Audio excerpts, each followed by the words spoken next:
It's a good angle. God, What you need to is really shave that going fucking hair. on, Yeah. everyone? As you can see, this is the Truth Seekers coming at you. I'm Vibrant. That's Redbeard. That's Blackout. Yeah. And we are talking about, I can't pronounce that name, Maxwell and Oh CEOs. wait, I hold on 1 second. I'm so fucking sorry. There's an ad playing right now, and it is by far one of the loudest things I think I've ever heard in my entire life. I don't even see you live right now, homie. Jesus. Dude, I fucking hate Twitch. I'm just gonna go ahead and say it. Wait, there we go. I got it. Yeah, Twitch takes forever. There we go. Hold up. Now It's I'm just waiting for the Oculus ad. it's just everything is just so broken. All right, well, All right. I'm so sorry. All right, let's go ahead and let's just run it back from the top. Fuck it. We'll just run it back from the top. Okay. God damn this. So, Vibrant, go ahead. What's going on, everyone? This is the Truth Seekers. I am your host, Vibrant, and I'm here with Redbeard and Blackout. Yo. And we are talking about, can anyone pronounce that first name? Maxine Giswell? Maxine Giswell, I think. Hold on, let me I see. thought it was Ghislaine Maxwell. Ghislaine Maxwell. Oh my god, dude. God damn it. There you go. It's not like it's posted in our Discord or anything. Yeah, not at all. Maxine Giswell. Yeah. Dude, wait, no, it's Ghislaine Maxwell. Okay, yeah. Sorry. Dude, I have been awake since like fucking 7:30 this morning. I've just been out of the house all day. My brain is That's scrambled. tough. That sounds rough. Shut the fuck up, you bald bitch. I've been Go up get a since fucking yesterday. haircut. What's up? I've been up since yesterday, so I got you. Go to sleep, old man. Fuck it. Go to sleep.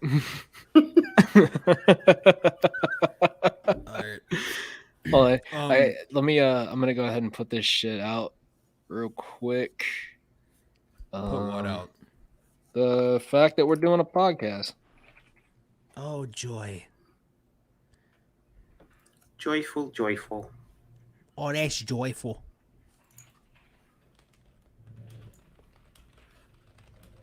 Yo, have you guys seen my new profile picture yet for like Twitter and stuff? Yeah. Yeah, I seen it. Yeah, Rudolph the Red-Nosed Streamer. Rudolph the Red-Nosed Horn Dog, more like it. Oh, yeah.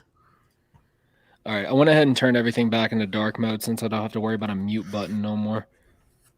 Or do I? Okay, yeah, never mind. All right, cool. Awesome. All right, so what we're going to be talking about is Ayo, it's Flegel. Cool. So what we're going to be talking about today is the Ghislaine Maxwell trial. The first day of the trial has already been come and gone, but there are some things that I kind of want to talk about here. That is shocking. If you guys don't know who Ghislaine Maxwell is, Ghislaine Maxwell, she was very close to Jeffrey Epstein, and we all know what Jeffrey Epstein did. He couldn't keep his hands off of small people, and he ended up going to prison where he allegedly did the deed, made his bed, he kicked his own bucket. Let's just say he kicked his own bucket. Allegedly.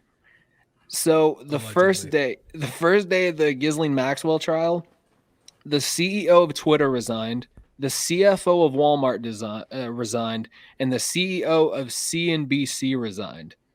All on the first day. They all resigned on the first day. Bro, they were like, fuck this shit, I'm out. Like, dude, no shit. They wanted nothing to do with this. Bro, they wanted absolutely no smoke whatsoever. They knew that they were in some deep ass shit, so they were like, bro, fuck this. We are out. We're out before the fucking storm even hits. We're out.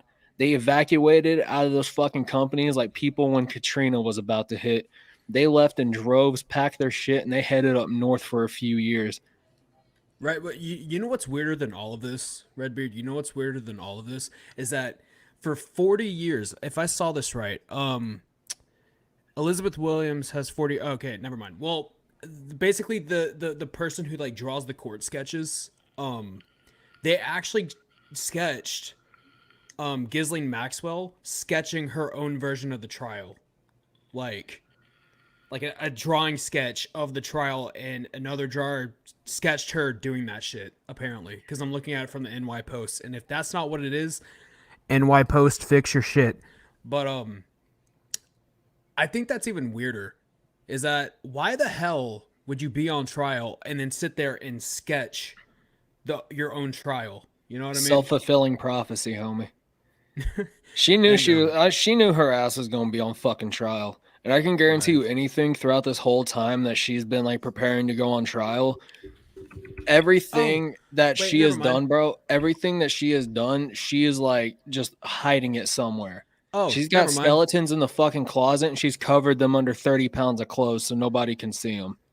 Okay, never mind. I'm a fucking idiot. So apparently, Ghislaine Maxwell wasn't drawing the trial. She wasn't drawing the trial. She was drawing the sketch artist of the trial.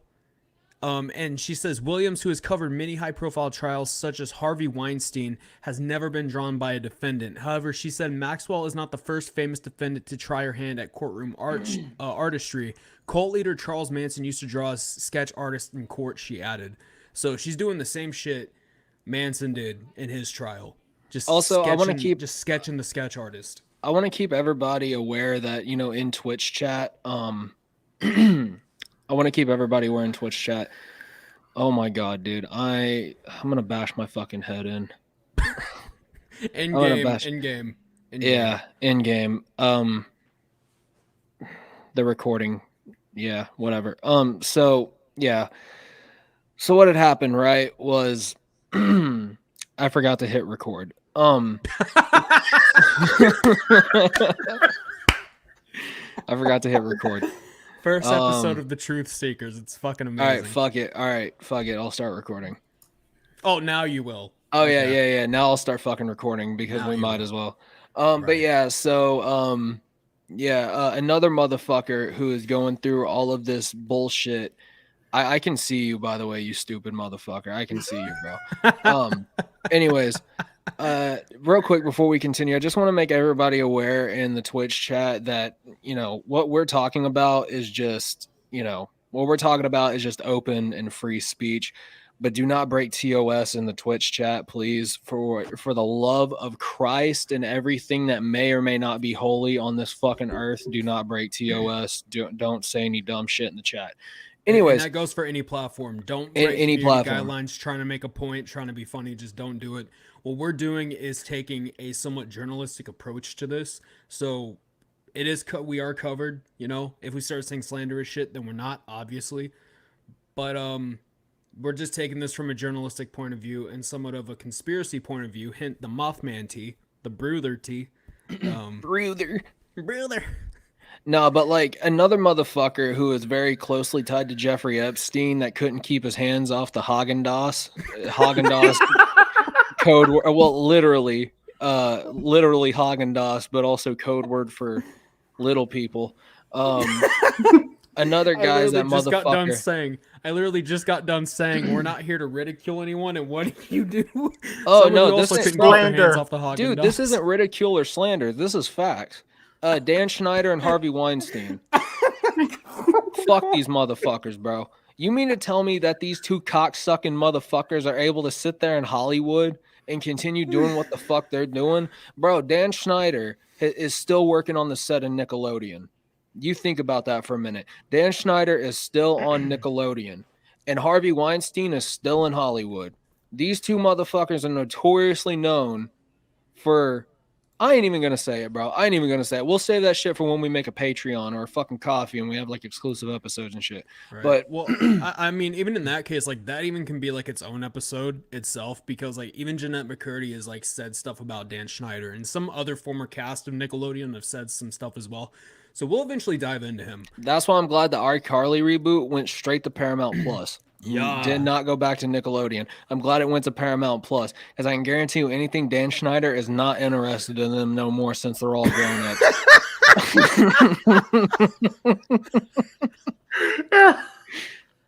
He's just not interested, bro. He ain't interested. He's like, damn, they're 18 now. Fuck, got a blast. That's 10 years past my tenure. Yeah, That's 10 years past my preference on me. I'm sorry. Wait a minute. What? They're in their mid-20s? Damn, shave off 13 years, and I'd let them back on set. As soon as they hit 13, they're out that fucking door going to Disney. These are just jokes. It's not slander, it's jokes. Okay? Oh, it is jokes. I mean, it's factual jokes. It ain't slander, it's the truth. It can't be slander if it's factual. It can't be slander if it's factual. The first and last episode of Truth Seekers was brought to you by The Boot. Brought to you by Das Boot from Twitch Incorporated. Man, speaking about that shit, right?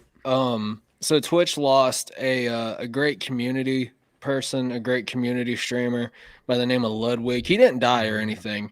No. He left Twitch, which means Twitch had subsequently just gotten a fucking knife to their sternum, and they don't know whether or not they should leave the blade in or take it out.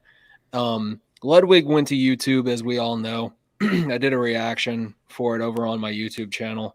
And he went over there. His first YouTube stream, some shit went wrong, and his stream ended up getting booted offline. Is that the fault of YouTube? No. I mainly think it's that fucked up AI copyright system that they got. It's bogus. So I can actually provide a little bit of detail as to what happened, right? This was his third day. He ended up playing like 3 seconds of Baby Shark, and he had about 20,000 people watching him, right? Played like 3 seconds of Baby Shark. The AI automatically detected it, shut his stream off. Now, when that happens, it's not something that should be like taken lighthearted, because something like that, a company as big as the ones who made Baby Shark that is rocking at billions of views at this point, it's something serious. What Twitter did was that they poked fun at him for it, which fine, do it for the meme, whatever. But then there were some people that just flat out made fun of Ludwig, and they're like, "That's another validation of being a Twitch streamer." Listen, okay, Twitch hasn't done shit for fucking anybody except steal money and piss people off. That's all Twitch has fucking done. So, anyways, what really chaps my ass, right, is that people think that since Twitch made a deal with like the people who normally handle DMCAs, right, like the National Copyright Board or whatever. I don't fucking know. I just saw like a headline of it and was like, I saw like a headline. I was like, oh, that's cool, and then didn't realize it.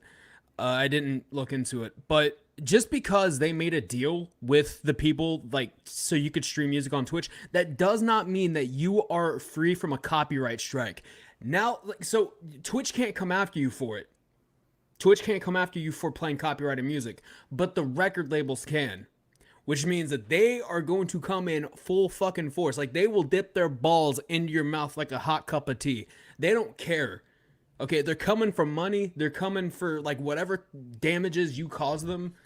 So it's like, people are like, oh, you can play copyrighted music on Twitch. Bullshit. Try it, fuck around, find out, and see what happens. And people make the excuse, oh, well, I'm too small. I'm not going to get caught. Wait until that one day where you spike, and then Twitch has their eyes on you. And it's like, oh, shit. He played copyrighted music. We can't do anything about it. But Warner Brothers can. And then it's just deep throats and fucking ball gags until you get out of court with them. And then it's bye-bye Twitch channel. Yeah. And then you're going to get your Twitch account just fucking slaughtered. See, that's another thing I don't like about fucking Twitch, right? Is that they have a double standard to fucking everything. You could be making them millions of dollars a fucking year, and if you say one thing that's against C.E.O'S, it's proven in the Twitch leaks. Therefore, this isn't fucking slander. There have been Twitch partners break so many motherfucking rules, that if an affiliate were to do it, instantaneously their shit's banned. They're done for. They can't fucking do a damn thing on the platform no more. Why? Because Twitch is a fucking bunch of selfish pricks. They're cocksuckers, bro. Every last one of these motherfucking C.E.O's that's up here arming the fucking guns at Twitch, they're stupid. They're fucking dumb. And let me tell you why. Take a Twitch partner who makes, like, I don't know, say $200,000 a month on the low end. As we all know that these motherfuckers are getting way more than $200,000. Again, proved it in the Twitch leaks. This, like, to me, it's like, it's mind blowing when you look at it, because some of these motherfuckers, you know, for a fact, have broken severe TOS rules. Oh yeah. And they're still on the platform. They're still able to make money. I can guarantee you anything right now, though. Vibrant says one fucking thing that's against TOS in this Twitch stream, within 48 hours, his ass is gone. Mm-hmm. You know why? Because you don't make them fucking money. And Twitch likes to leech off affiliates. They like to leech off the fucking affiliates to make their fucking money. But all the Twitch partners and shit, oh, they're scalping them. They're scalping their ass too. Don't worry about the affiliates. They're scalping those partners bad. But they're fucking over the affiliates so they can get away with screwing the partners. Now, I've said this numerous times, right? I don't like Twitch as a company, but I like the community. I've built a really faithful community. I've met a lot of amazing people like Vibrant and so many other people through Twitch. So I love that aspect of it. That's why I keep streaming here. But them losing Ludwig did a lot. And it did a lot. And not in a good way for Twitch. Like, they lost the one person that made $1.4 million or earned $1.4 million off a live stream, but after taxes and gifted subs, and this is public information, he only kept about 200,000 of it after paying mods, factoring in gifted subs, paying taxes on it. He made Twitch the most money they've ever had in their entire lifespan on the platform. You damn right he fucking did. And in Ludwig's newest video, this is not speculation, you can go to Ludwig's video on why he left Twitch to go to YouTube. Twitch never emailed him or messaged him or contacted him in any way to say thank you. Or, hey, that was a great job. Let us know how we can help with the next one. They were just like, cool, more money. Wait, who the fuck? Wait, Ludwig? Who's Ludwig? Who's Ludwig? Who's Ludwig? Ludwig was the motherfucker you guys scalped 35% off of his fucking $2 million payout from his live-a-thon. That's who fucking Ludwig is. The dude made $2 million in a 31-day long subathon. And y'all motherfuckers took 35% off the rip. I forgot about that. I forgot that, like, with his affiliate, with his partnership, so it all depends, right? Because I don't think there's statistics on, like, the tier 2s, tier 3s, and you're also factoring in bits as well, donations. He probably made up to $2 million just based off of, you know, so many factors that didn't get counted in. It was just based off sub count. Yeah, it was like $1.4 to $2 million is what he made, and they took 35% off rip. Like, and then he had to pay all of his mods for doing that for a whole fucking month, around the clock moderation for an entire month. And by the end of it, I mean, he still made out with over 200,000, right? He still made out with over 200 G's. Right. But it goes to show that these big streamers, they don't just have their mod team just to fucking have them. Like, they are actually working for that streamer. Now, before we continue on with any other inputs, Vibrant, do you have anything to add on that whole thing with Ludwig and, you know, whole like Twitch situation, him going to YouTube, like? I mean, honestly, I just feel like a lot of the big people are going to YouTube because YouTube has a better business model at this time. I don't think that Twitch is gonna keep their business model while they're losing all their big players. I mean, Tim the Tatman left, Ludwig, Harris Heller left. I mean, there comes a point in time where Twitch has to stop and realize and say, hey, wait a minute, we're losing all of our partners, but the affiliates are staying. Like, we need to change something. Doc's about to fuck their ass up in that lawsuit too. Doc is about to fuck their ass up in that lawsuit. And I'm talking about the lawsuit for Twitch. Like, because I don't know if you remember this, Vibrant, but Twitch, like, booted Dr. Disrespect completely off this platform, shut his channel down, yeeted that motherfucker into deep space. But, like, right after he signed, like, a 5 or 6 year contract and he wasn't allowed to say how much money, but it was a quote unquote life-changing amount of money, which that could mean really anything. Like $50 for me, a life-changing amount of money. Like, right. that don't mean shit. But I mean, for him, it would probably be around like, $5-10 million or something like that. Because if fucking if Ninja himself can make fucking $50 million on an exclusive contract to Microsoft, bro, I will tell you. Get the fuck out of here. I will say it was probably more than what Mixer paid Shroud, and less than what Ninja paid, or less than what Mixer paid Ninja to stream on the platform. I want to say it was in that middle. It was in that. How much did fucking Mixer actually pay Shroud? 25 mil. Jesus, fuck, man. And see, and I remember Mixer. I said Microsoft, but it's the same fucking thing. Mixer paid Ninja $50 million on a 5-year exclusivity streaming contract, and they paid Ninja 25 for the same amount, for the same time. Shroud, you mean? Yeah. They paid Shroud 25 mil for 5 years. Then they paid Ninja 50 mil for 5 years. They also paid off other Twitch streamers to come over here for variable amounts as well. Now, if they give that motherfucker XQC anything more than 25 cents, I'm gonna be mad. It's like 25 cents. That's a life-changing amount of money for him. Actually, make him sign a fucking contract where they give him a PC case so he can stick all of his fucking internals in there. Because I don't know if you guys know this, but XQC literally has his PC components sitting on the fucking floor next to his desk. They're all spread out on the floor. Oh, he changed it finally? Did he sign a contract with Twitch finally? Well, he's had the case for years, bro. Like, this was... He had. So he's just lazy. He's just fucking lazy. No. He had all of his components out whenever he was when he just became Twitch partner, and then whenever he started getting more and more viewers and shit, that's when he got a case. I seen somebody the other day say the only people who watch XQC are the people who watch Ninja when Ninja's offline. I mean, I've seen XQC because whenever I was doing the RP streams, I shared less than 1% of my community with XQC. And I've shown images of that on stream, and Redbeard and Vibrant. You guys can attest to that. It's legit. You have his phone number? Not yet.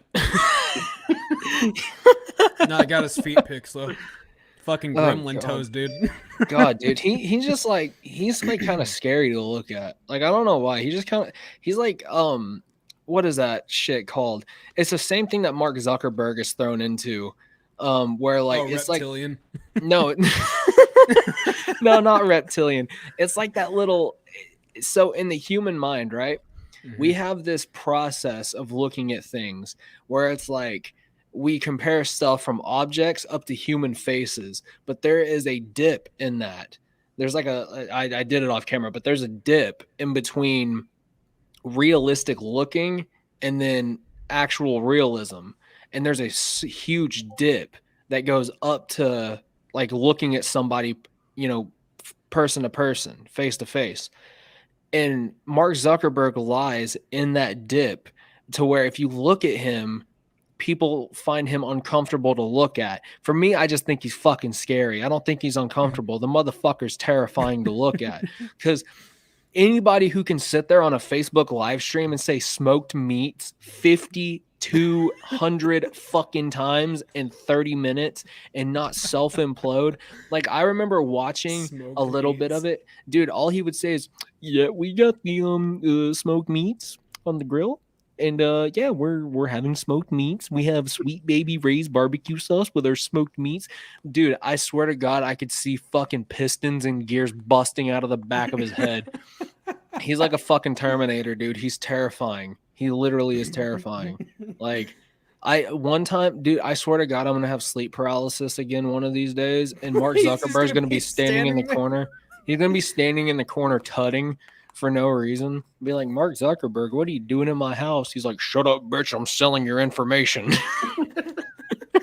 Bro, no, he's gonna be standing in the corner of the room fucking T-posing. You're gonna be like, Zuckerberg, what are you doing here? And he's just gonna be like, give me big boobage. Yeah, exactly. Bro, I saw this meme, right, where they take their conference and make it into VR. They put it into a VR space, and someone edited whenever Zuckerberg's like, "Oh, if you think this is cool, watch this," and someone just plumped big, huge gabangas like right on his chest, just. Oh, I would love that. Zuckerberg with mommy milkers.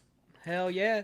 What are the topics tonight? I put them in the title, so it should be there. I updated it. Hold on, let me refresh my page real quick. Yep, there we go. So we got the Activision lawsuit, Twitch TOS, Ghislaine Maxwell. We got done talking about Ghislaine Maxwell. We talked a little bit about like Twitch partners, Twitch TOS, and stuff like that. And then we went off on a tangent about Mark Zuckerberg. Like, yeah, we did. I still think he's a scary son of a bitch, bro. I really do. I think he's fucking terrifying. Vibrant, your thoughts? Yeah. You got thoughts on the appearance of the Zuck? I just think he looks plastic, honestly. Like it's like when he does interviews, he takes forever to blink and he's just like this. You can see, like, he takes so long to fucking blink that his blood vessels are literally screaming underneath his eyes to blink. Like, it's terrifying. You know, it really is. Y'all ever kept y'all's eyes open for so long you start seeing, like, fragments and, like, different That's called colors astigmatism.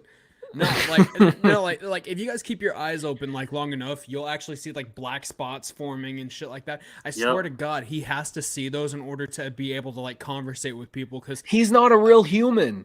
He's not a real fucking human. Yeah, okay, I'll add this. Have you guys ever heard the argument where it's like, oh, the government made drugs illegal because it shows you the actual world and all this, like with fucking eyes coming out of the walls and them melting and shit? Well, I think that's how he sees the world regularly, so he has to strain his fucking eyes out of his head just so he can see normally. I have a theory, right? If Mark Zuckerberg is real, I want him to do a live blood draw on Facebook. I want him to walk into a clinic and have them take his blood. I bet you anything they pull out nothing but fucking 10W30 motor oil. Bro, he's gonna have fucking thermal paste coming out of his face. It ain't even thermal paste. He's got Castrol GTX in his veins, homie. Pumping on a fucking V12 micro engine. Bro. I wonder, now that just has me believing, right? If he's a human, but he's actually a Terminator, how does he shit? Where's the muffler? There's too much compression if there's no muffler. Oh, wait a minute. I know where it's at now. Never mind. All right. Yeah, so, let's see. Okay, so your thoughts on Meta. To me, it's useless. I don't know why the fuck it exists to begin with. I'm not even sure what the full purpose of Meta actually is, but I can tell you right now, it's useless. We don't need it. Who the hell came up with the name Meta any fucking way? Like the dictionary back in like 1772. So apparently, the reason why they called it Meta was they're trying to bridge the gap between the virtual world and the real world, and they're trying to form both so you can live your life in the virtual space and still have it carry out to the outer world. Isn't that what some fucking scam artist who made the game called Earth 2 tried to do, and now like all of their development team quit and they're about to get hit with lawsuits? Like that's the thing, man. Reality is great. Virtual reality is great. Don't cross those two. Please, whatever you fucking do, don't cross them. It's just going to lead to a bunch of dangerous shit. Now, I can tell you whenever Meta is not an original idea, right? The concept of it probably is, but the idea of it isn't. Because I'll tell you why this, the concept itself ain't original because the Matrix fucking did it back in the 80s. No, it's not original. No, I'll even do you one better. I will tell you what happened on New Year's Day in 1983 that bridged the gap between the real world and the virtual world. The fucking internet. That's when it got invented, January 1st, 1983. That was when the real world had access to the virtual world, and it helped society coincide with each other. Like, I know we're trying to all have like Oculus 2s on our face and bump into each other and, you know, fucking further spread this pandemic. I'm pretty sure that's what Zuck thought of when he fucking made this thing. But I don't see a point in Meta. I don't see a point in it. I don't see a point in it either. I think it's just him wanting to spend money because he's got too much of it. Bro, he's fucking weird too. Like, have you ever seen a drone shot of his house before? No. There's literally nobody within 15 miles on either side of his fucking house. He lives in like a multi-million dollar fucking house, like a $200 million fucking house, literally in the middle of nowhere. And it's like a 6,000 square foot, or no, 8,000 square foot house. And it's in the middle of nowhere. 15 miles all around. There's nobody around him. What does he do out there? What does he do? That's what I want to know. What the fuck does he actually do out robot parts to install into his body. He's got like at least a 15-mile circumference of like Terminator armies that he has like underneath his house. Like that's just all that 15-mile radius is. He got clearance from the government to like build a giant like cement bunker under his fucking house where he just has a bunch of fucking T1 Terminators underneath it. Goddamn tanks and shit. Now, this is what I'm thinking. I think the reason why he made Meta and is pushing it so hard with the Oculus Quest is so you can see what he sees on a normal daily fucking basis. Like, just all AIs, all virtual reality, and watch. All those are going to put the goggles on, and he's going to look perfectly fine. We take the goggles off, and it's a goddamn Terminator just standing in front of us. Like, he shed his skin, showed his robotic face, and he's fucking killing us all. Like, no, he's an alien, bro. I'm changing my theory. He's an alien. He's an Alamau. He's an Alamau for sure. That motherfucker lives on Area 51. No. I think we actually figured out what his house is. It's not his house with 15 miles a square foot around him. It's a goddamn military base so secure that you'll be killed on sight if you just step a toe into the fucking premises. Double XP said, "Are you Sarah Connor?" No, I'm Redbeard Mortis. No, but yeah. Like, of course, you guys know that this is the first episode, so it's just going to be us three tonight, just chilling and killing. As soon as, like the farther and farther we get into this shit, the more people we're going to have on here, as like guests and other things like that. But yeah, let's go ahead and move on to the fucking colossal shit show that I like to call the Activision, or I like to call it Blizzard Gate. That's what I like to call it, is Blizzard Gate. But I first want to hear what Vibrant has to say about the whole Activision Blizzard thing. I was just about to say that. I wanna let Vibrant open this up and kind of speak on it. I mean, I don't really have much to say about it because I stopped Blizzard with really Warzone, actually, or whatever, the whole bullshit with Warzone and the hackers and the cheaters and shit, and then the whole scandal with everyone quitting and everything like that. So I just really distanced myself from it, honestly. I heard about the California shit or whatever, but I mean, I really didn't look into it too much because 500 people, 500 employees walked out. Do you want to know how much money they've lost so far? And I'm going to be covering this in a video I'm doing towards the end of the year, basically detailing why 2021 was the worst year for the video game industry. But they lost so far in these lawsuits $7 billion, almost $8 billion actually. It's like $7.7 billion they've lost because they can't keep their hands to them fucking selves. Apparently the harassment training videos at Activision don't work. What else? Stealing ideas, that's another thing. Stealing fucking assets, that's something that we should talk about. It makes no sense, bro. And not only that, these ass suckers, bro, these guys are willing to sue. Well, there's a guy trying to sue Activision right now for taking the name Warzone because he released a mobile game called Warzone back in 2017. And I believe at the time he had a trademark on it. Now, I don't know if there's a difference between a copyright and a trademark. I'm sure that there is because one's a C and the other one's a TM. But he essentially owned the name Warzone. Well, Call of Duty came in and they were like, all right, well, we're releasing Modern Warfare. And then Modern Warfare Warzone. And then they were like, fuck it, it's 150 gigs of useless hippo shit. We're just going to make it its own game and call it Call of Duty Warzone, which is by far one of the worst Call of Duty games I've ever fucking played off of a boring fucking concept with literally no diversity from match to match. It's boring. I don't care. If you like Warzone, destroy your fucking PC. I'm sorry, smash that shit with a fucking sledgehammer because it's garbage. But what they're doing is like they took the fucking name Warzone. This guy caught wind of it. So now every time somebody Google searches Warzone, his mobile game doesn't show up anymore. Therefore, he's losing money and downloads off of it. So he's trying to sue Activision and Blizzard. But he doesn't know that his defense, like the Activision's legal defense, is like inaugural season Vegas Golden Knights, like unfucking touchable. They're making it to the very end. You know, they're gonna win this shit. Like, it's crazy. It's absolutely fucking crazy. These guys got away with stealing assets from Battlefield 3. Allegedly. I have to say allegedly because I ain't got money to spend on fucking attorneys. But we all know what they did. We all fucking know it. Like they stole reload animations from Battlefield 3. I mean, come on. You mean to tell me, and the same thing with Rockstar. Rockstar, these lazy motherfuckers, bro. They gave their game to the company who made the GTA trilogy on the mobile, like the mobile version of it.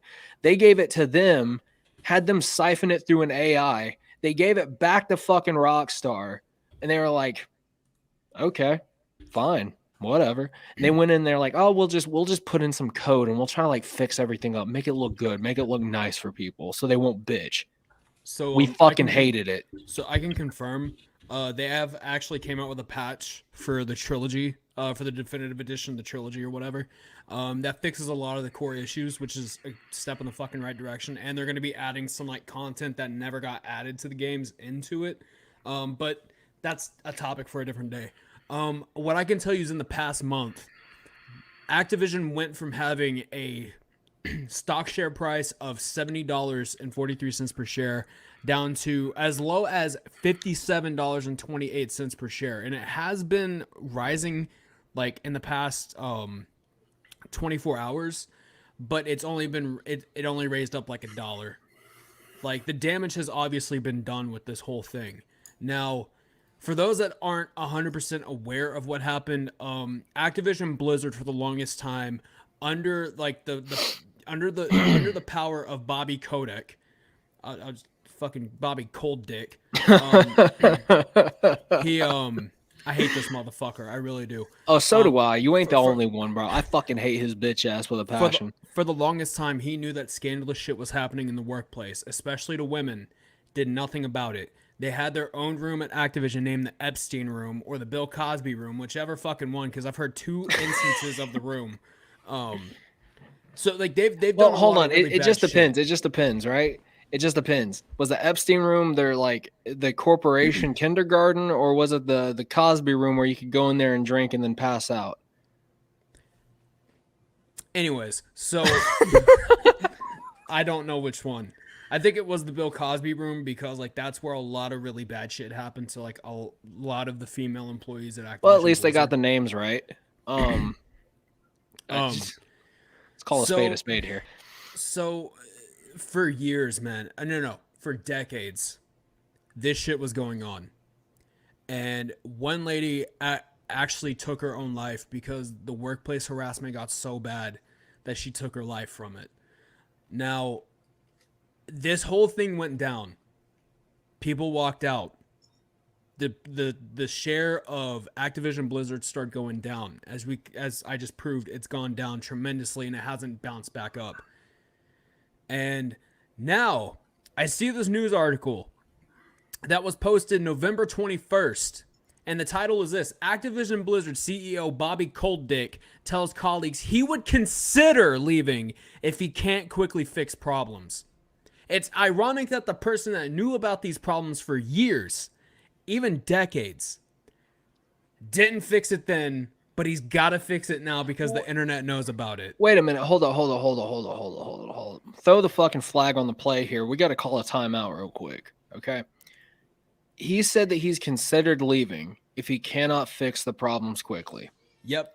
Does he not realize that this shit's been going on for at least 5 fucking years? If you can't fix a problem within 5 years, it's not a problem anymore. It's a fucking issue. Right. It can't be fixed. If you can't fix something after 5 years, you can't fix it at all unless you're dragging your feet through the fucking mud. Like, I've seen people restore like storm broken fucking houses in 5 minutes. Like, I've seen communities of motherfuckers with way less manpower than Activision, including that stupid motherfucker Bobby Coldnuts or whatever the fuck his name is. I've seen motherfuckers with half of that manpower restore cities in a day. And you mean to tell me that this dick fart can't fucking fix shit within 5 years?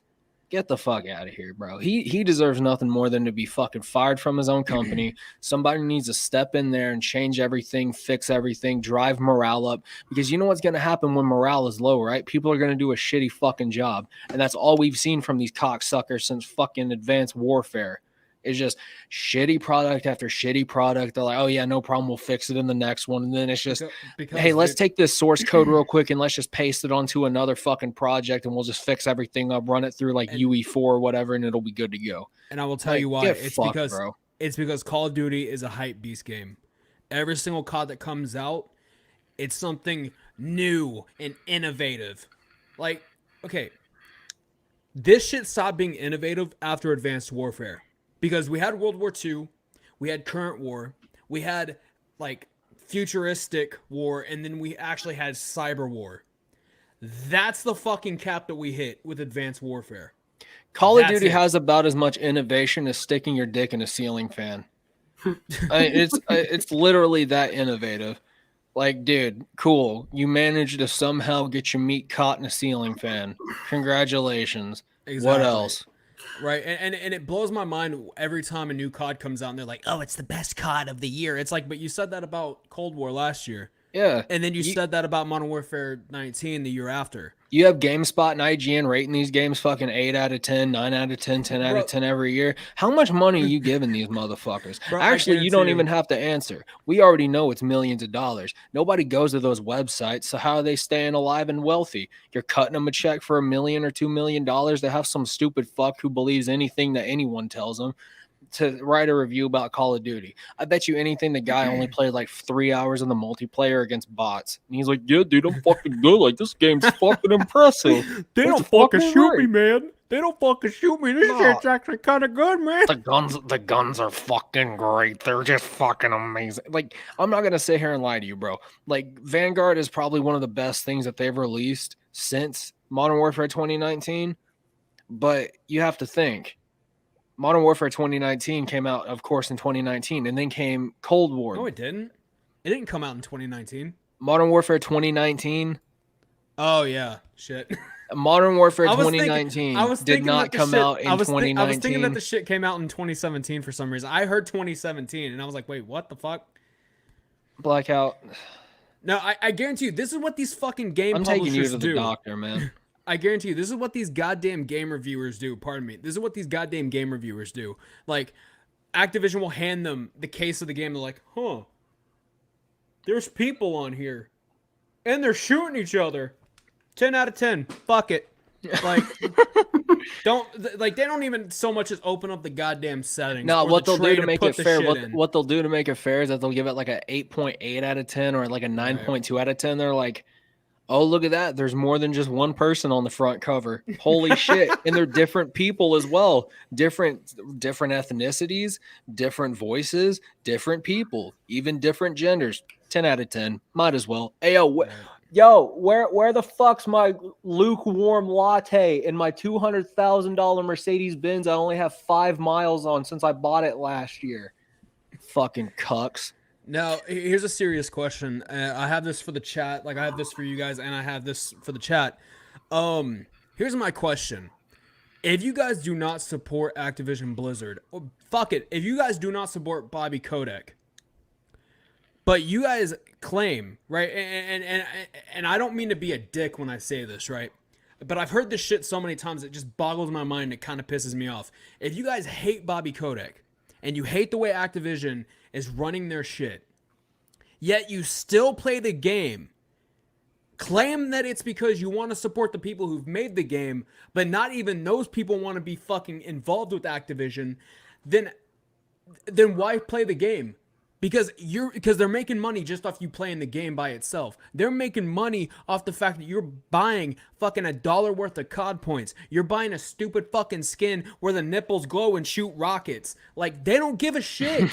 That's a Madonna DLC. Right? If they didn't give a shit about their workers and the environment that they created for years on end, and they got a CEO that did fucking nothing until the goddamn internet got a hold of his stupid ass, then why continue to support a game that not even the goddamn employees want to support?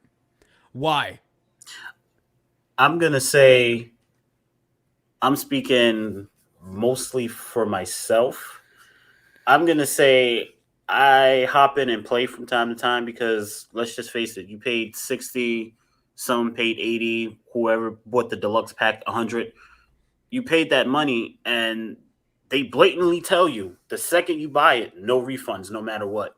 So now you're stuck with a fucking game that, you know, they're saying it's so great, but all they did was just up the graphics a little bit and put an extra amount of set of guns in there.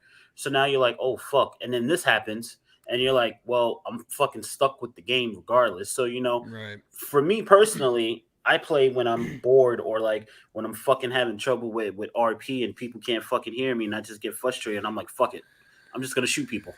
So, I mean, that's why I jump in from time to time. I can't speak for anybody else, but that's why I jump in. It has nothing to do with supporting Activision or Blizzard or anything like that. They can get fucked as far as I'm concerned. But they took my money, so I'm going to use it from time to time. Right. Yeah, and that's where I'm at as well too. I'm in that same boat where like I don't support the fucking company, but if I bought the fucking game, guess what? I'm going to end up playing it. And you know, I gave these guys money, yeah, whatever. You know, fuck it. It is what it is. We gave them money, we might as well play it. But the thing that I don't like about it, and Double XP said it, and for the guys who are watching on YouTube, we're streaming this live on Twitch, at twitch.tv/vibrant_truth. The shit that really just chaps my ass raw, right? The only reason why Call of Duty is really relevant and is so pushed, is because esports fuels the fucking game. I can guarantee you right now, if esports were to change direction from Call of Duty to Halo, Call of Duty would lose so much money. Oh, and they'd be done. It wouldn't even be worth. It wouldn't even be worth fucking making the game, because Call of Duty has always been the main focus of esports up until Halo 3. Then when Halo 3 came out, they dropped the fire ass MW2, and then it changed focus right back over to Call of Duty. Halo has had this issue. Halo has always had this issue where it cannot attract an esports clientele for that long.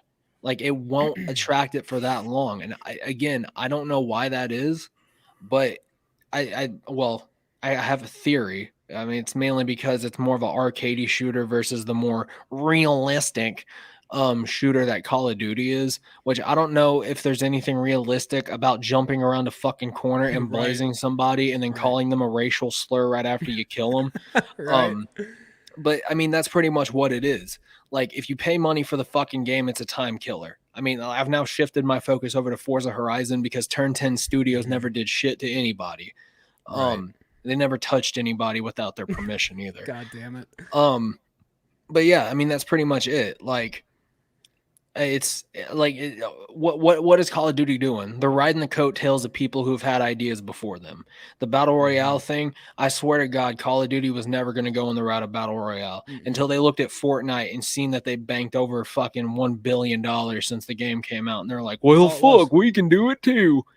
That's all it was. That's what they did. And what I hate is that, like, you guys gave the arguments of, like, I already paid money for the game. And it's like, yeah, I don't fault you for it. You know, you guys have your own buying power, do whatever. But I hate when people get into that situation where it's like they know, like, especially in this case, people knew that this shit was going on with Activision Blizzard. And then whenever the new COD finally got some goddamn trailers and some gameplay, everyone just dropped this whole thing, it seemed like. Everyone just stopped giving a fuck about what happened with Bobby Kotick and focused on the new COD. And now it's like the shit didn't even happen. It's like the shit didn't even happen. And then whenever someone brings it back up, they're like, well, they already got my money. It's like you guys paid a fucking yearly membership for. Like, the day that you bought a COD, they just kept adding money. They just kept, like, taking money from you at the first of every year at fucking midnight and while you were asleep. So you had no goddamn idea that they just took money from you. And they're just like, oh, well, I guess I'm getting the new COD. I can't really say anything about it. Like, see, this is the shit that really gets me, right? Why the fuck release a game for $60 and then pretty much force people to pay for the battle pass? Like, that's what I don't get. Make it a $30 fucking game and then, charge people, money for the battle pass. But Double XP has a great point though. He said esports and gaming is about following the trend. Should we blame esports and gaming in general for why these games fucking suck? Because I'm seriously about to just say fuck it and start blaming esports leagues for the reason why these games just suck fucking dick. Well, so I saw this video from the Act Man, right? And there's a thing now called modern gaming, where companies have basically, like, the community has allowed these companies to release a game unfinished and then patch it over time to where the game is complete. But by the time that game's complete, they've already released the next one. So it's a vicious, never-ending cycle of like, oh, the game's not fucking done. I guess I'll play it anyways. Oh, there's bugs. Modern gaming, they'll patch it in like a couple weeks. And the thing is that Halo has set, like, if we're going to talk about esports, Halo has set a new ground that no other fucking AAA title has done. They've made their multiplayer free. You know how much of a ground shake that is for AAA companies? They've made their multiplayer free. The only company I can think of that has done that, the only company I can think of that has done that is Bungie when they released Destiny 2. Well, yeah, but that's not necessarily like a multiplayer game. That's like a role play, sort of game. It's an MMORPG, but it's multiplayer. Like, that's the only way you can play the game is with an internet connection. So therefore, it's multiplayer. Well, I mean, it's just online only. It's more cooperative than it is PvP. I'm talking solely PvP. Shooting other motherfuckers in the face and teabagging them like there ain't no tomorrow.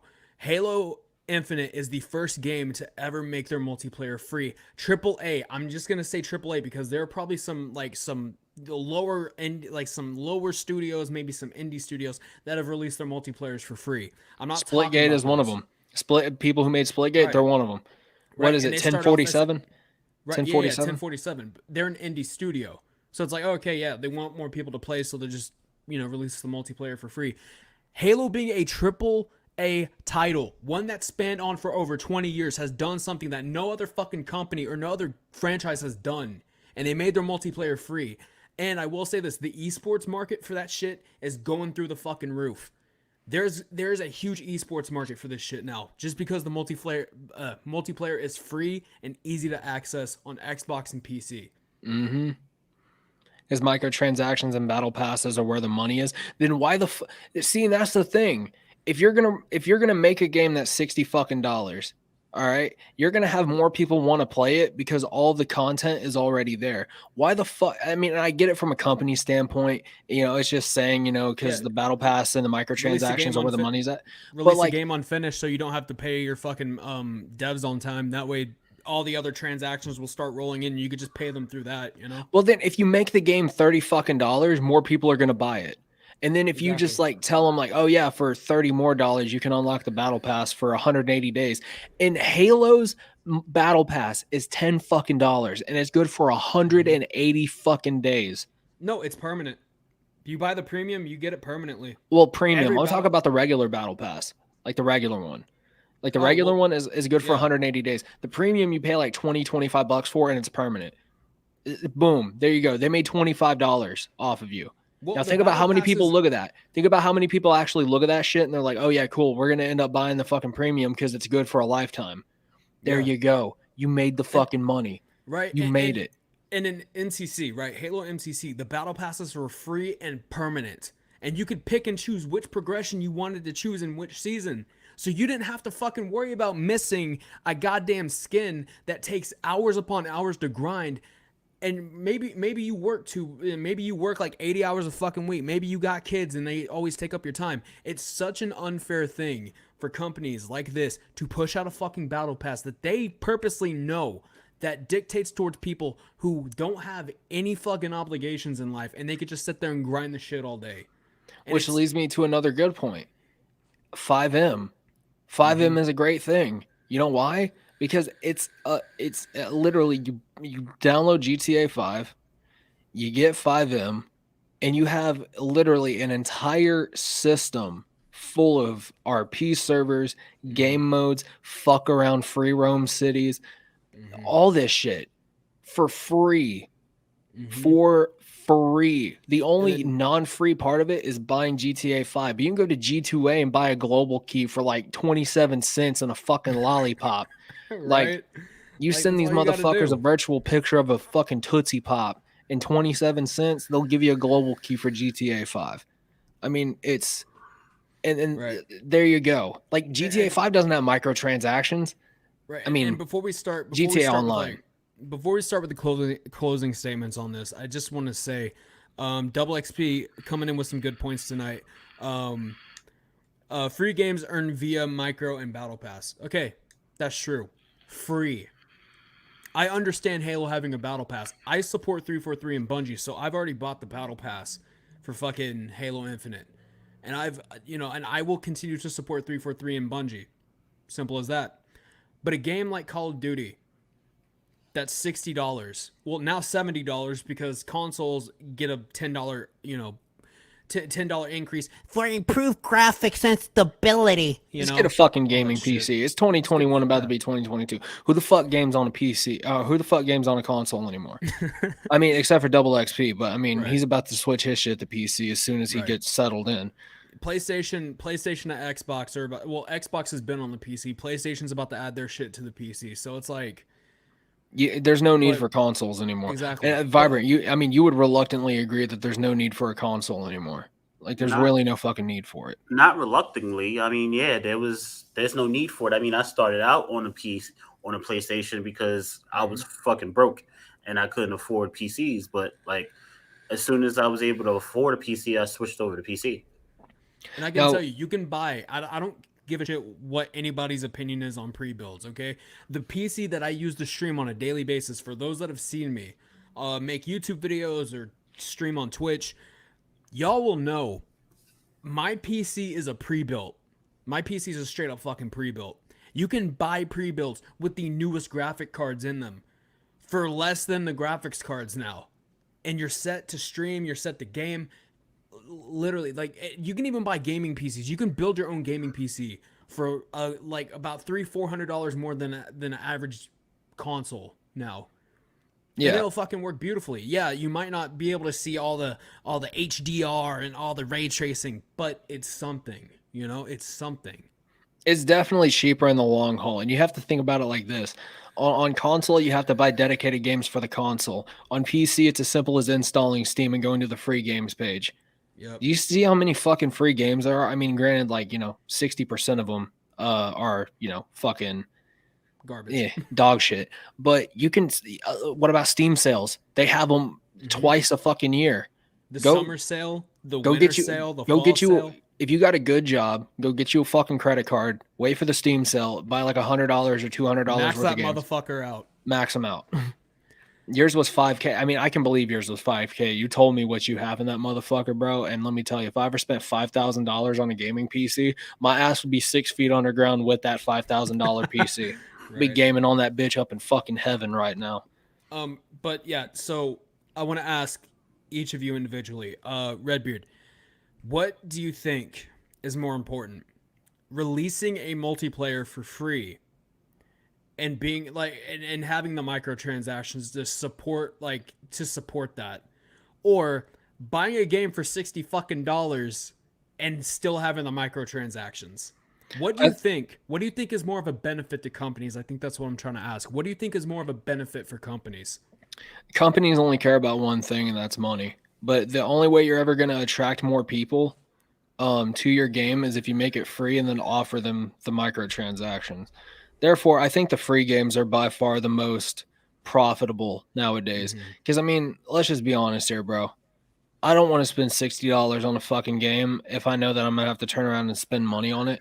Like Forza Horizon 5, I've spent only $3 additional on it for the treasure map. That was it. $3 additional. I have a $60 game sitting in my PC right now that'll offer me 3, 4, 5, 6, 700, maybe even 1,000 hours worth of playtime, and I won't get bored of it because there's so much to unlock. There's so much to grind. There's so much to do in it. That's the fucking issue. These game companies, they make these games with almost nothing to do with them except play the same linear shit over and over and over again. That's the issue. If you make it free, your expectations automatically drop. All right. Your expectations will automatically drop since it's free. But if you offer them like a battle pass, like a $10, $20 battle pass, they play the fuck out of it for the next 180 days. There you go. You made your money. Now, say for example, if every person who played your free multiplayer game spent $25 because they're thinking it's free, here's content, $25 is a steal. They buy it. Say 1 million people spend $25, you just made $2.5 million. No, you made 25. If 20, whatever. Yeah. 25 million. Fuck it. I can't do math. Someone right needs to go to math class. Shut up, bitch. Yeah, you made $25 million. There you go. Your studio is now worth $25 million because you've used that time to create a free game. And you're paying your fucking developers. Like once the money starts rolling in, you're paying them. Most of these developers don't get paid when you drop a $60 game because they don't know how well the game is going to be. They give them like a price cut. And then when they see it does well, they're like, well, fuck it. I guess we'll give you some more fucking money. But yeah, that's it. Free multiplayer games are going to be the future of gaming. And they're going to have to be for it to not just be a fucking shit show. I'm talking about good AAA title free multiplayer games, not like fucking Scavengers or Apex Legends or fucking Fortnite or any of this other this dumbass fucking shit that people release thinking that they're going to make a lot of money off of it. Because it's a been there, done that type of thing. It's in what Brolo said. It's about fucking potential. It's about the potential that you draw to that fucking game. Like if you're a AAA company and you make a free multiplayer game, people are automatically going to attach to it and they're going to want to spend money on it. Why? Because it's free. It's just how the cycle is. You make something free, people are going to want to spend money to upkeep it. But yeah, Vibrant, I've talked for way too long. You go ahead, man. I mean, personally, I feel like I agree with a lot of the things you said, but I feel like games like, take Warzone, for example. Warzone was free. And then esports hopped on it and souped it up, and then everyone wanted to play it or whatever, just like they're doing with Vanguard. Vanguard, you got to pay for it, but esports is playing Vanguard now. So everyone's going to jump on it. Even though they paid $60, they're still going to pay for the battle pass because esports is pushing it. So it's like, I feel like Call of Duty is more like that peer pressure game. Like they come out with it and esports jumps on it, or your friends are playing it and they're saying, oh, it's good. You got to get it so we can play together. I mean, I'll be honest. I was against Warzone when it first came out. But, a couple of people in Discord was playing it. Hey, you should get it. It's free. Jump on it. And I end up downloading it. I think certain games should be made free and the battle pass you pay for, like you said. But there's also games that they release with the intent of people peer pressuring other people to buy the game so they know they're going to make their money no matter what. Because if they release a game that you're not into, but people you associate with is into it, they're going to keep talking it up. They're going to say, you should get it. And eventually you're going to get it because them playing it and them having so much fun playing it, it's going to look appealing to you. You're like, fuck, this might actually be a fun game. And you end up getting it. I mean, it's been done to me before. Eric's done it to me before. He's played a game. Yo, you should get this. Nah, that's not my game. Yo, it's fucking fun. He streams it a couple of times. I'm watching his streams. I'm like, fuck, this game does look fun. I end up getting it. So, I mean, it's all, I think, a big mind fuck, honestly, because they know they're releasing a fucked up game or a trashy game, but they know there's going to be some people that's into it. Yeah. And if they could get some people into it, they know those people are going to get some of their people into it. And then some of those people are going to get some of their people into it. So either way, they're going to make their money, regardless if the game is free and you buy the battle pass, or if you pay for the game and still pay for the battle pass, they're going to make their money either way. So in all actuality, they really don't give a fuck because they're going to make their money. It's Of all course they about are. how they market it to certain people. They don't give a fuck about marketing it to everybody. If they could just catch a certain group of people, they know those group of peoples will go to another group of people, which will go to another group of people. That's just how I feel about it. Yeah, so you're basically saying it's a chain reaction. Yeah. Yeah. It's a chain reaction. So from my personal take on this, like what Vibrant said, it's really all about feeling like not left out, right? Because not everyone likes Halo, but sure as shit almost everyone likes Call of Duty. So whenever you have a bunch of friends playing it, they're like, yo, you should get it. And you'll be like, nah, man, it's not my cup of tea or whatever. It's like, oh, come on, man, we're having so much fun. Maybe there's a time where you want to game with some of your friends and all of them are on fucking COD. So, like, what do you want to do? You want to convince them to download another game that's free or shell in the money to just join them, Are you going to try to move a mountain or fucking walk around it, So, but I really hate that tactic, right? And thankfully I haven't been peer pressured into getting this new Call of Duty, right? I haven't. I just haven't. I know all my friends are playing it, like even Warzone. I've had so many of my streamer friends hit me up and be like, "Yo, we need to play Warzone." I refuse to. I refuse to. Now, one other thing I want to touch on real quick, if I can find it in the chat. Double XP did ask a really good question. So who's more important, the gamer or the game? The game by far. That's the only people, like, the game has to be more important than the gamer because the gamer is going to be the one interested in the game. I would have to say it's the gamer, because if they full out release a game, so let's say you have about 100 different gamers in a room and they're all interested in shooters. You hear that, you're like, oh, okay, cool. Yeah, they want a shooter game. Here's this new point and click here's this new point and click Disney game that we just made. No one's going to be interested in it. So, but I think it caters on both sides. Like, the gamer's more important because they're going to be the ones making you money, but the game has to be important as well because you have to find the people to make the shit, and then you got to pay them for their hard work. No matter if the game flops or if it succeeds, you still got to pay them for it. So if the gamer boycotts the game, will the game survive? Of course it will. In today's day and age, it'll survive because there's going to be people who just won't give a fuck and they'll just play it anyways. Like GTA 5, for example. You know how long people have been boycotting that fucking game since, it's been a while. Mm-hmm. It's been like 3 to 4 years. And people still play it in the millions. I was going to say that it does matter. Like, if a gamer boycotts a game, it will fail. But there are even games like fucking Earth 2, that have gotten the most ridicule. But here's the thing, though. You can say it both ways. You can say that, like, boycotting games makes it fail, or boycotting games doesn't do shit, because Earth 2 got boycotted so fucking hard, all the development teams left, and now they're facing lawsuits. GTA Online has been boycotted numerous times by big ass content creators. It's still thriving and surviving and making Rockstar a lot of money. So there's like two different variables on this. But you still have to think about it like this, though. Both of those games have been boycotted to fucking shit, but people are still playing them. Well, you can't really play Earth 2. You just waste your money and get scammed. But people are still utilizing both of those games.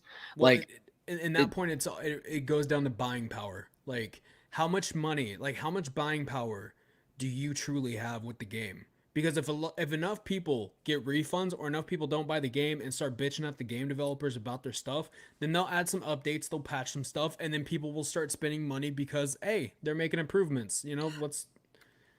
Well, I mean, personally, me, I feel like boycotting doesn't do shit, because look at The Sims. When The Sims first came out, everyone was against The Sims, and now that shit's almost as popular as fucking Roblox.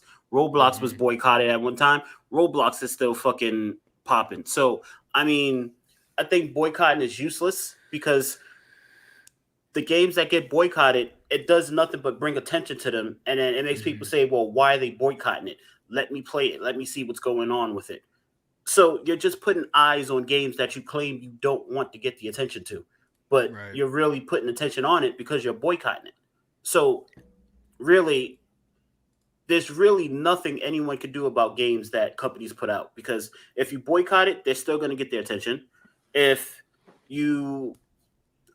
if you cater to one group of people but not the others, that group is going to get the other group to want to be interested in it. So it's like a mind monopoly instead of actual monopoly, because they're mind fucking people to say, okay, well, you're into this game, get your people into this game, and then they're going to get their people into the game some way somehow.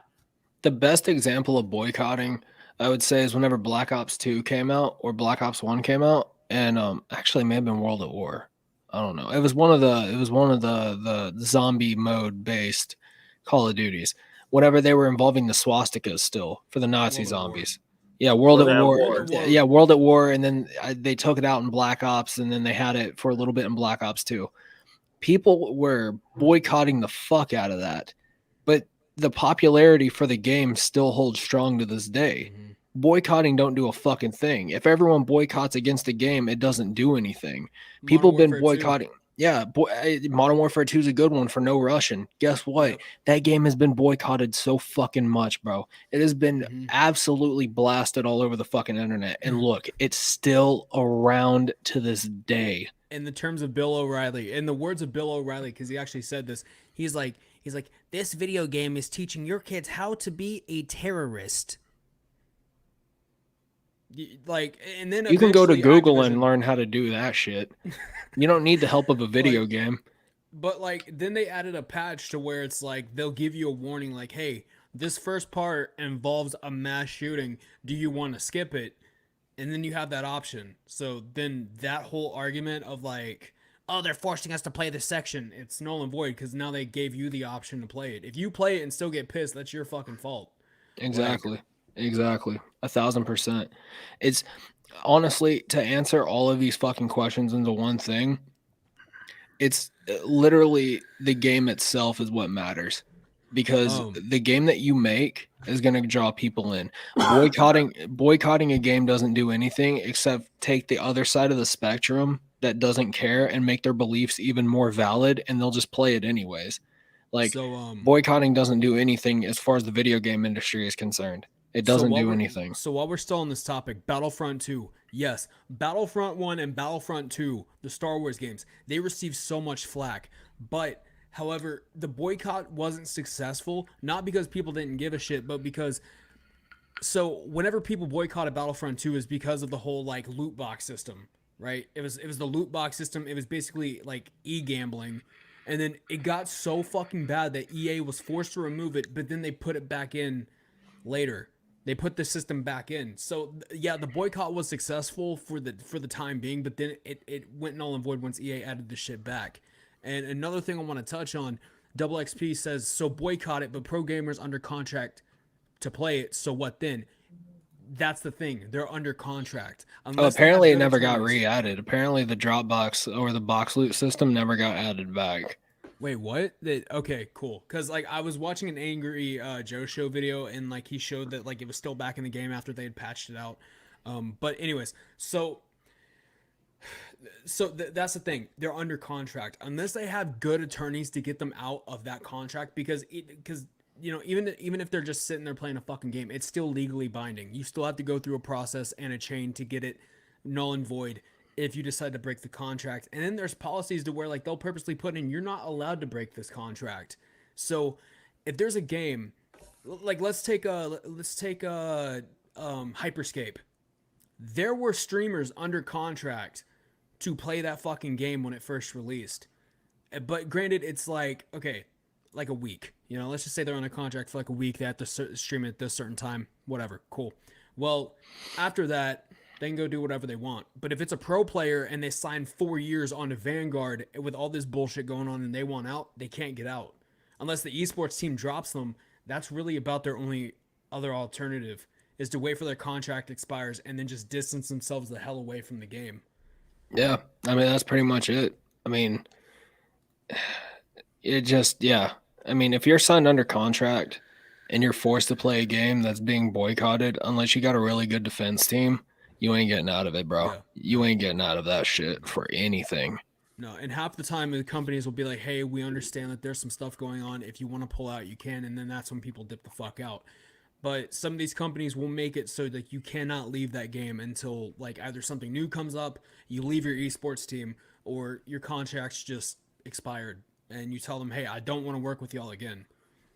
I mean, Double XP is saying no, just cut the contract and take the loss. But sometimes you can't do that. Sometimes these people type up these contracts that are so damn tight that you can't, you can't leave unless you want to pay a fuck ton of money back. Because essentially all a contract signing is that they're giving you a loan.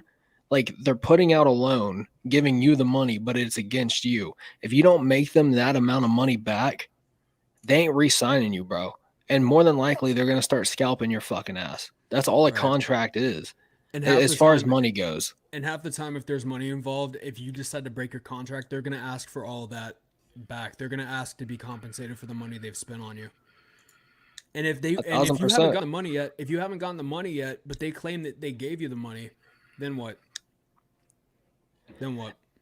I gotta ask though, do you think that there should be talent agencies for live streamers and gamers? Because I don't think so. I don't fucking think so. I don't think that there should be talent agencies for this. Granted, I don't think so either. Let's look at some forms of talent, right? Dropping a 40 bomb in a fucking Call of Duty lobby.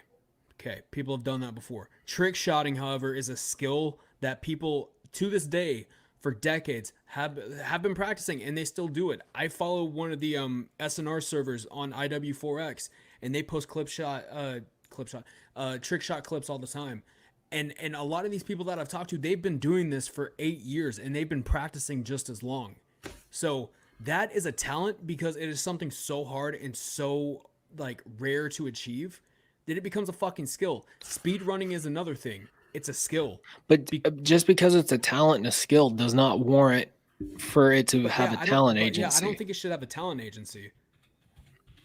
Like it makes no sense. Like you said, Pokemon has a fucking talent agency. For what?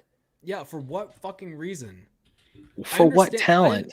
I understand if you have a legal team, if you have a PR team. Well, everybody needs that. If you're making a certain amount of money, you're going to have one of those. But I'm just talking about a straight up like talent agency. What the fuck? Like talent agencies book you for shit. What the fuck are they booking you for? For you to turn on your fucking webcam like you have been doing before you signed with them? It's a scam. It's a money-making scheme. That's all it is. All they're saying is, hey, we'll give you this amount of money, but you got to give us this amount of money first. And what we'll do, just to even make it better, we'll sign you to this contract. We'll give you half the money up front, of course, after taxes. And then every single year you're with us on this contract, we'll give you more of what you're offered, but we'll take taxes out of that as well. Granted, you're still making, $1 million or so dollars, but if they promised you, $2.5, $3 million, you're only going to see $1 million, if that, of it. Because then you got to pay taxes on that money instead of the fees. I call them taxes, but they're really fees. The talent agency takes out. So you're paying taxes on money that's already been stripped.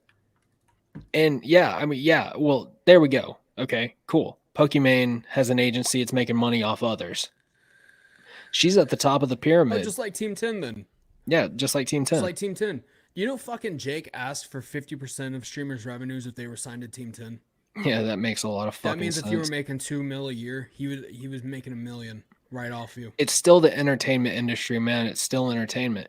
But this is the only form of entertainment that I know of that you don't have to have a talent agency for. This, like, talking to people is not a talent. It's a skill. Maybe it's a skill. Because there are esports teams who are signed on with like different sponsors and have agencies to like fund them. So that's what the organization is there for, though. Like Optic, FaZe, TK, like those are organizations. Let them do the fucking shit. Why do you need a talent agency to turn on your fucking webcam? This is the entertainment industry, but nothing about this screams that you have to have talent to do it. No. Like a talent agency, fine, for promotion and branding. That's up to either you or the network that you sign with, or since we're mainly on the topic of esports, that's up to your organization. I will say this. If you actually provide some sort of talent when you're streaming, if you provide any sort of talent when you're singing, maybe it's playing the piano, guitar, singing, maybe, you know, like my boy Hazardous, like he fucking sits there and like works out and shit like on stream, not like actual working out like what Nick Merckx does, but he'll sit there, you know, like he you know, very entertaining stream. If you're entertaining and you have a talent to show, then yeah, get a talent agency, like sign to a talent agency. But make sure that they're doing something in benefit of you, because 99% of agencies and companies and shit, they want you for one thing, and it's money. If you find that one thing, if you find that one agency or that one company that's willing to work with you and better you and take you further than where you're at now, go for it. But always read the fine print on shit, because even those people will use you to fucking make money off of you eventually, you know? I have a question for you, Blackout, because I know you was a stream team manager. I don't know about Redbeard. But Yeah. speaking of esports, do you find it that esports teams is even necessary? Like, is there a benefit to them, or is it more just so like it's exploitation of a person's skills in certain games and very time consuming? So I'll answer the second part of that with a question. What about the NBA or the NFL? People have valuable skills. They're one of the best football players in their county, so they get signed to a professional team. Now, are they being used for their skills? Probably. Probably. Is it a waste of time?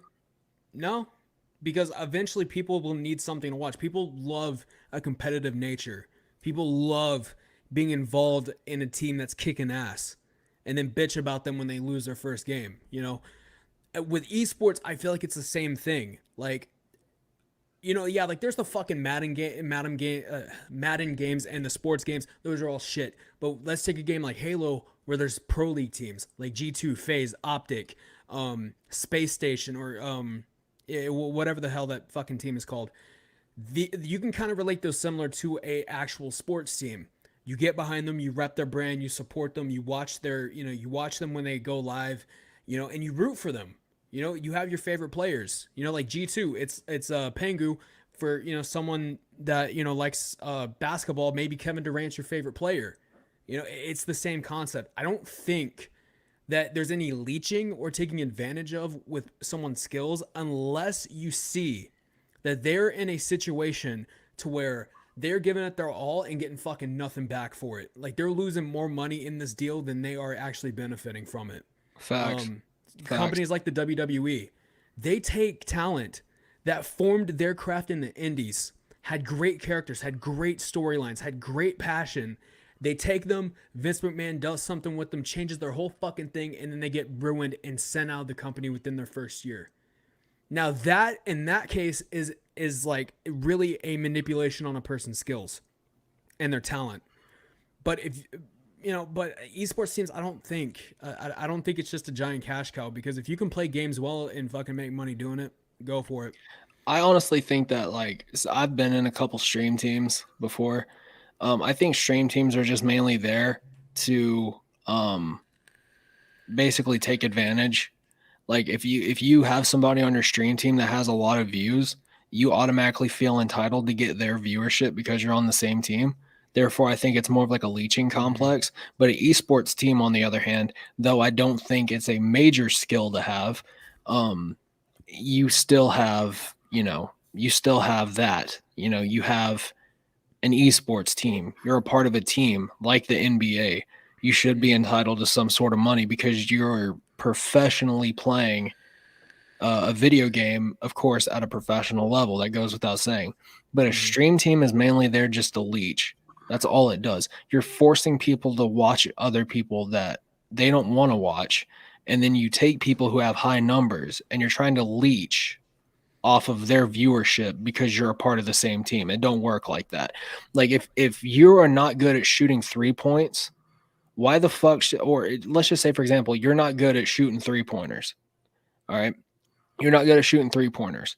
You just got signed to the NBA. All right. You're not good at shooting 3-pointers, but you know how to drive up to the hoop. You know how to drive. Why should you make the same amount of money as somebody like LeBron James or Kevin Durant or James Harden or Russell Westbrook or any of these motherfuckers who've been playing in the NBA for a while, who are all around great players? You don't. You shouldn't. That's the thing. If you are a new streamer, you get signed to a stream team and you notice somebody in that stream team has like, 100 viewers per stream, you should automatically know that this guy's been doing it for a while. He has a fan base. He knows how to coordinate his fan base. He knows how to interact. Why should you as a new streamer get the same amount of views they do because you're on the same team as them? You shouldn't and don't expect it. Not at all. One thing I want to point out from Double XP, the pro players make money for the gaming devs. I don't think so. I don't think that's the case. I mean, yeah, like the pro teams may have an influence on driving game sales, but ultimately, it's like saying that, let's say it's like saying, the main reason why Tom Brady's in the NFL is to make money for John Madden. It's necessarily like mostly it's to make money for the team that Tom Brady's on.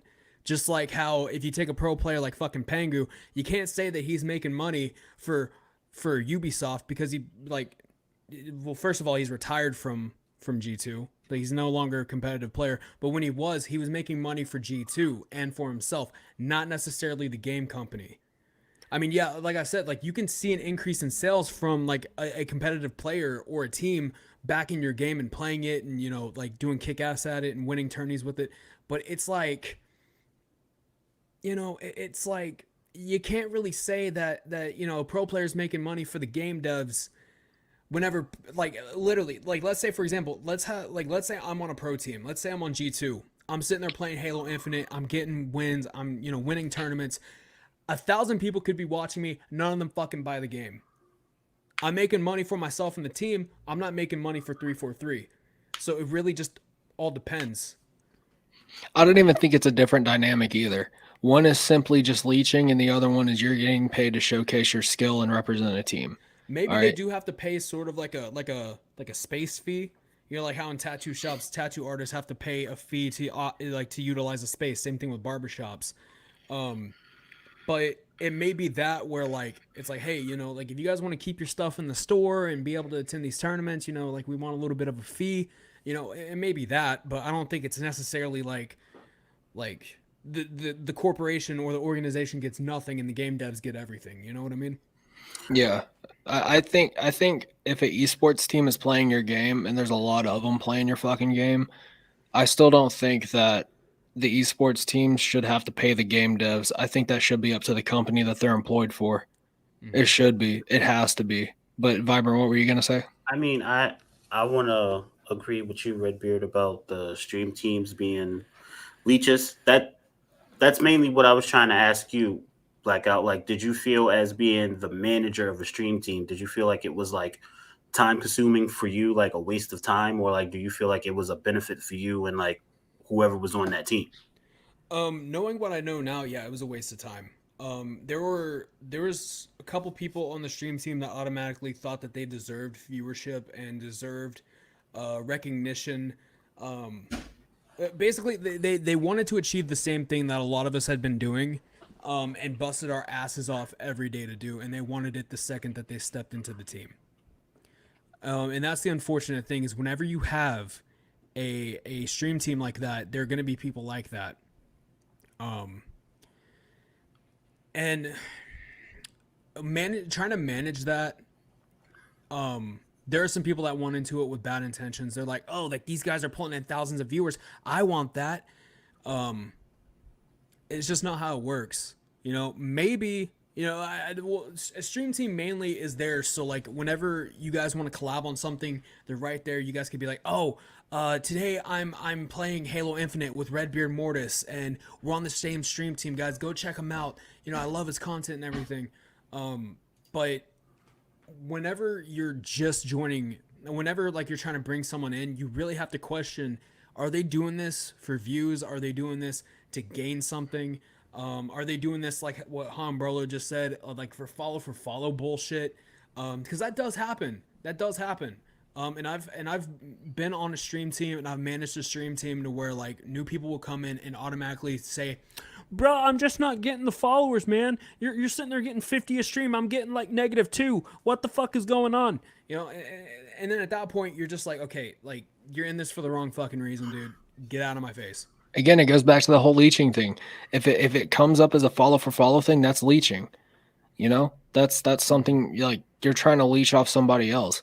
Like, I'm sorry, but if you're not entertaining to watch, well, I know entertainment is kind of a subjective thing. I mean, there's people who think Friends is funny. I mean, Or The there's people. Office. All right, bitch. All right, yeah. All right, yeah. Office is dog shit. All right. All right, yeah. And what do you watch that's funny? Nothing. There we go. Bar Rescue. That ain't funny. That's just Fun Home. entertaining. But Very anyways, Godparents. and double XP is right. A stream team should educate somebody, mentor them. That's what you're there for. You're mentoring people to help them get to that next level. Like what we've been doing with Vibrant. You know, like we've mentored him to help him get better at streaming. We're not taking advantage of him. Fucking process. Oh God, it has. It's been a goddamn process. Jesus Christ, I've I think lost I know more why I'm hairs than I molding have. at the age of 20 I think I found out. Yeah. Oh yeah. He's the reason why. He's the reason. No, but in all seriousness though, we're educating him, we're mentoring him. You know, we're helping him out to help him get to that next level.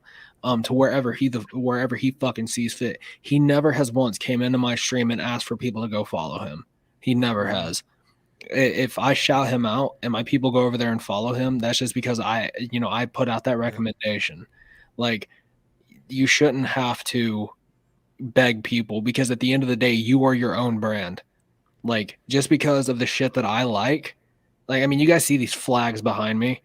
I'm a fucking death metal head. I love racing games. I love Halo. And just because I love that shit, that's my brand. That's who I am. Vibrant Truth ain't anything like that. Blackout ain't anything like that.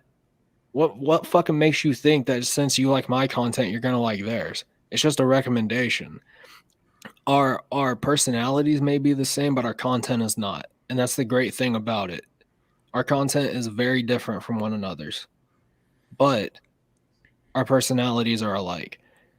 And that's where the recommendations come in. But again, stream team should be about mentoring. It shouldn't be about malicious shit. And there was one person on a stream team I managed. There was one person where I would constantly give him things to use on his stream, and 90% of the time they just wouldn't get used. I would teach him like about bitrate. I would teach him about, you know, like if you're wanting to downscale your content, you can do that, and this is how you can properly do it. And it just like, and then it just went in 1 year, and it went in 1 ear and out the other. You know, and when it comes down to it, it's like if you want to try to recruit someone for a stream team, they're gonna want to know what you can do for them. But if they come to you, it's what they can do for you. Because if you're trying to get your stream team off the ground and you're trying to pursue a career in this, and you think that having a stream team is gonna do it, which by the way, it really fucking doesn't. Then you really have to consider what they can do and what you can do for them. Because if they tell you, oh, hey, I can bring you guys 10,000 viewers a piece, you guys be making $3,000 a month or more. What can you guys do for me? And you sit there and be like, well, we can give you some streamers to collab with. We can, you know, we can put your name in a banner, you know. Then they're going to be like, fuck you, get out of my face. And they're just going to go to the next stream team. They're not going to give a shit. But if someone does pursue you, they're like, hey, I want to join you, then you got to look at their content. And this is what I did. I'd always look at a person's content. If it had potential to be better, boom, I can work with it. Double XP just nailed that shit. And Vibrant and me know what he's talking about. Take Emerald Gaming for an example. We were a part of Emerald Gaming. Those guys, that was just favoritism. That wasn't even about anything.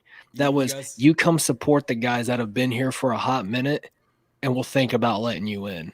It's like, you guys, fucking punk motherfuckers. Are you serious? You guys want to know a little industry secret?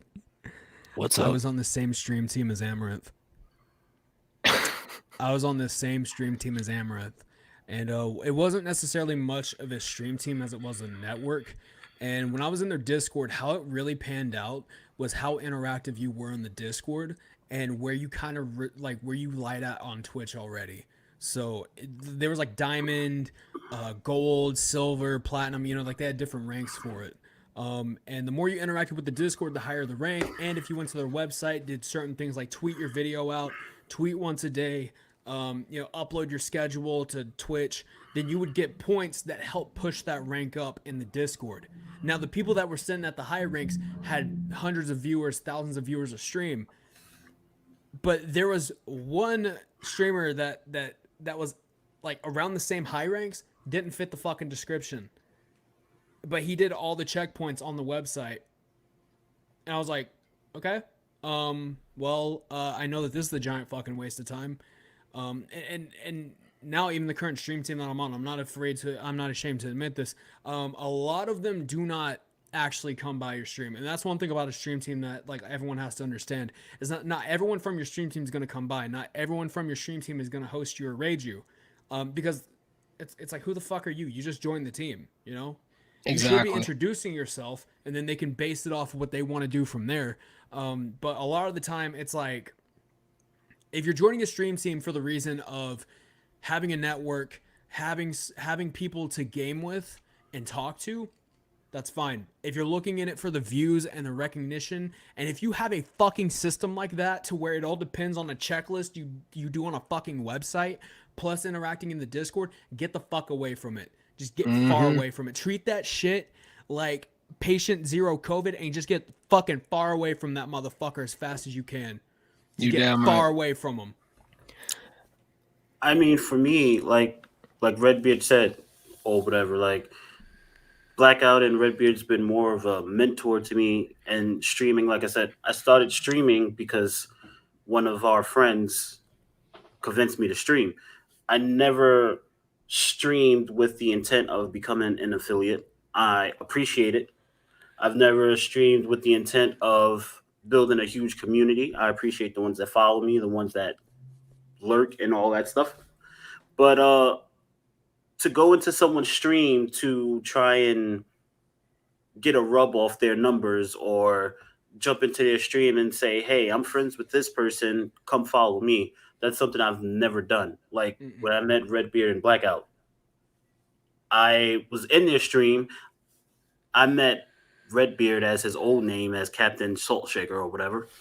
And his oldest name being Captain Cumsock. That's why he changed his name to Captain Saltshaker. Yep. Fun trivia for game night. So, I mean, I was in his streams first or whatever, and we would talk back and forth or whatever. And then I would hop into his Discord and message him privately and be like, hey, I'm streaming. What should I do with this? And what should I do with that? I've never went into his stream and said, hey, new streamer, come follow me or anything like that.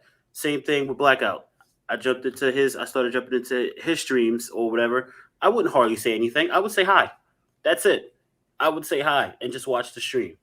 And then eventually he'll say, hey, well, back then my name was Pop Bullets. He'll say, hey, Bullets, are you still there? And I'll say, yeah. And then, he'll start saying on stream, hey, when you stream next time, you should do this, try that, or whatever.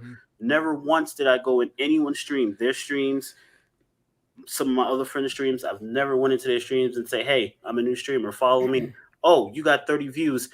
Tell them to follow me. That's never what I've done. So me getting to affiliate actually happened organically because I never expected to reach affiliate in the first place. But it also happened thanks to Fate RP. Thank you guys so much for that. Oh yeah, thank you, Fate. Thank you, Fate. Thank you, Fate.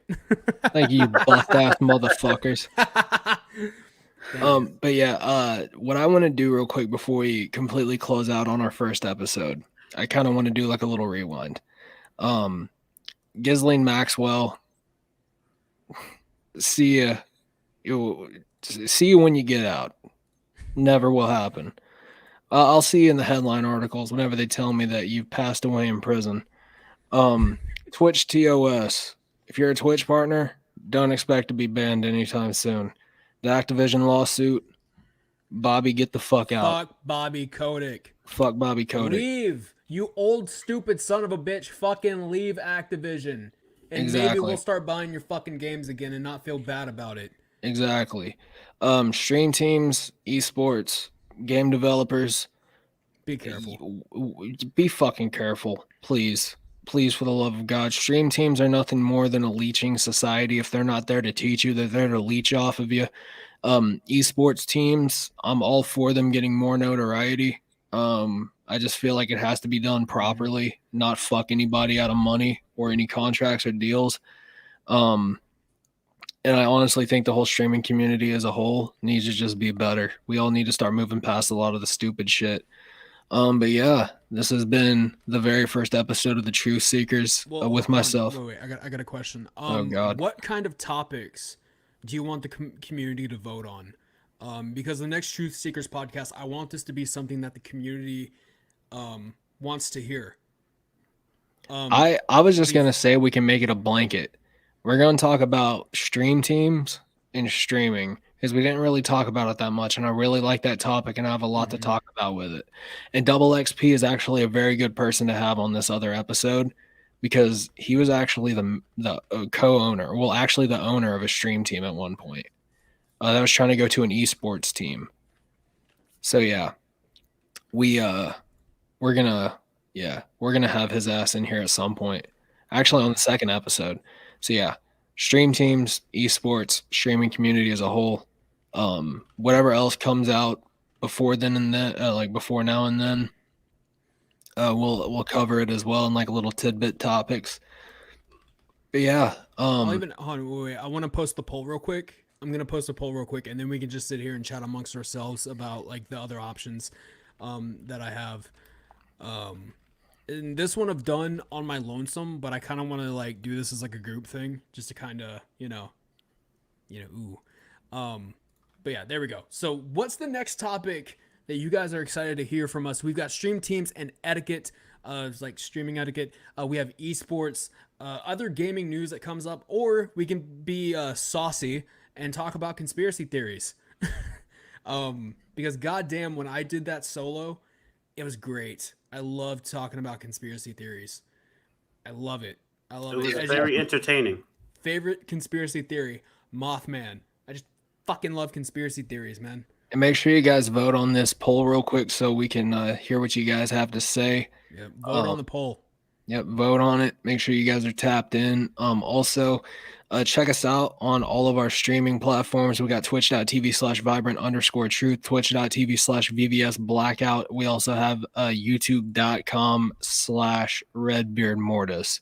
We go ahead and just post these links real quick. So it's all right, cool. Same for me on YouTube, Vibrant Truth. Yep, Vibrant Truth on YouTube as well. Yeah, and Twitter. Yeah, and Twitter. Yep. Follow me on Twitter at redbeardmortis. You can follow my brother on Twitter at VVS blackout. Yeah, like we're gonna be doing a lot more great things. We're gonna be doing more and more shit as time goes on, and if it starts getting big enough and we get to where we start liking it, we are going to start doing like either coffee exclusive or Patreon exclusive shit. But yeah, there we go. Let's see. I don't know if the numbers have updated, but personally, I want to talk about stream teams and streamer etiquette because I've got so much shit to say about like how to properly carry yourself as a streamer. Well, let's fucking save it for the next one because we're an hour and 42 minutes in. Yeah. So let's just go ahead and save this shit. I have to edit it already, and also have an idea for the next one so we can get better audio. But we'll just talk about that shit offline. So it looks like stream teams and etiquette is going to be the next one we talk about. So yeah. Have Discord caller in. We actually are using a platform called StreamYard, and we'll drop the link in chat. So whenever we're ready to have you guys come up, we'll pull you in, and that way you guys can give us your input. You do not have to have video if you don't want to, but I'm just saying this: if you involve your video, we are going to use it. Yeah, exactly. So if you try to fucking say that we used your face unwillingly, then suck a bag of beans because fuck you, we're gonna use it anyways. That has been the official disclaimer. Right. Your face is fair use to us. Your face is fair use. Okay. I've just heard from my legal defense that if you try to get after us for us using your face after you turn your webcam on and willingly participate in a conversation with us, my attorney has advised me to let you guys know to quote suck my ass and kiss my dick. And yeah. So yeah, you ain't getting us for shit. My lawyer has said sucketh thy peen. Yep. Have a good day. Sucketh thy peen and let thy water flow through. But yeah, this has been the first episode of the Truth Seekers, with your boy Vibrant Truth, Red Beer Mortis, and VVS Blackout. We will catch you guys in the next one. Stay truthful to yourselves and true to others. Also, take care of yourselves and each other, and we will see you guys in the next one. But until then, we are fucking out of here. Later. Sending the love over to Subite. Check out, guys. Yeah. Yeah.